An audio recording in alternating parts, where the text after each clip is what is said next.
Hey everyone, welcome back to Cars Fuse. If you're a Peugeot 208 owner or a DIY enthusiast, you're in the right place. In today's video, we're diving into the Fusebox diagram for the Peugeot 208 from 2012 to 2018. This guide will help you locate, identify, and troubleshoot any electrical issues you might be facing with your car. So, whether you're a pro or a beginner, stick around, this one's for you.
And that's it for today's guide on the Peugeot 208 2012 to 2018 Fusebox diagram. Hopefully, this video helped you understand the fuse locations, what each fuse controls, and how to troubleshoot common electrical issues.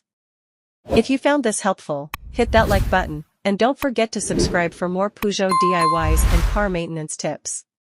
Do you have any questions, or have you encountered any fuse-related issues in your Peugeot 208? Comment below, and I'll do my best to help you out. Thanks for watching, and I'll see you in the next video.